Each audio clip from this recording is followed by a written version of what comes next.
Hi hello, എല്ലാവർക്കും പുതിയ വീഡിയോയിലേക്ക് സ്വാഗതം. ഇന്ന് എന്താണ് വിശേഷം എന്നല്ലേ, ഇന്നിതാ നമ്മൾ ഉരുളിച്ചട്ടിയൊക്കെ അടുപ്പിൽ വെച്ചിട്ട് ബീഫ് ഉണ്ടാക്കാൻ പോവുകയാണ് കേട്ടോ.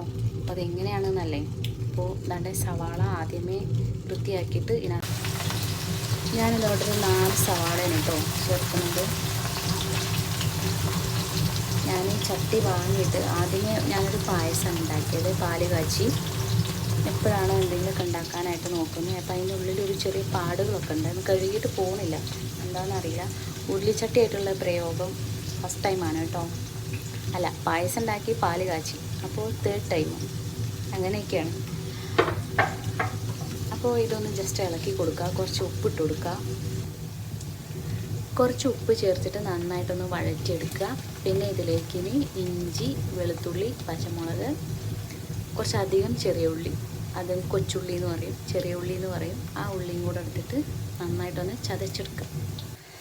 അപ്പോൾ ഇതാ കഴുകി വൃത്തിയാക്കിയിട്ടുള്ള 1 കിലോ ബീഫ് ആഡ് ചെയ്യാൻ പോവുകയാണ് കേട്ടോ. ഇതും കൂടെ ചേർത്തിട്ട് നന്നായിട്ടൊന്ന് ഇളക്കി കൊടുക്കണം, മിക്സ് ചെയ്ത് കൊടുക്കണം.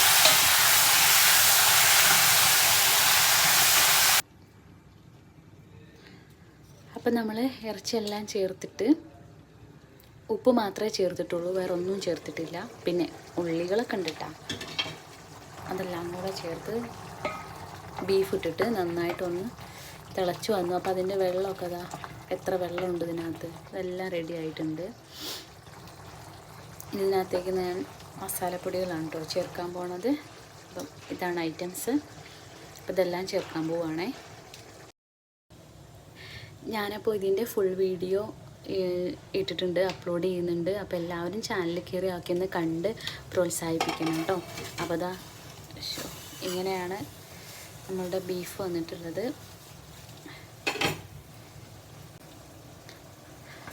അപ്പോൾ ഇതാ നല്ല വരട്ടി വന്നിട്ടുണ്ട്. 2 മണിക്കൂറെങ്കിലും നല്ല ക്ഷമിച്ചിരിക്കണം, എന്നാലേ നമുക്ക് നല്ല വരട്ടി നല്ല അടിപൊളിയായിട്ടുള്ള ബീഫ് കിട്ടുള്ളൂ.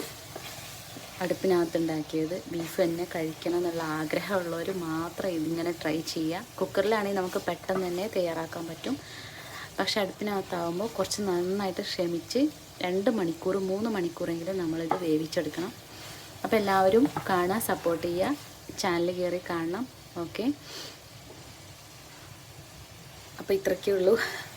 ഇനി ഇതിനകത്തേക്ക് സീക്രട്ടായിട്ട് എന്തെല്ലാം ഇട്ടിട്ടുണ്ട് ചേർത്തിട്ടുണ്ട് എന്നൊക്കെ അറിയാൻ വേണ്ടിയിട്ട് ചാനൽ കയറി കാണണം കേട്ടോ. അപ്പോൾ thank you for watching my video. Bye bye.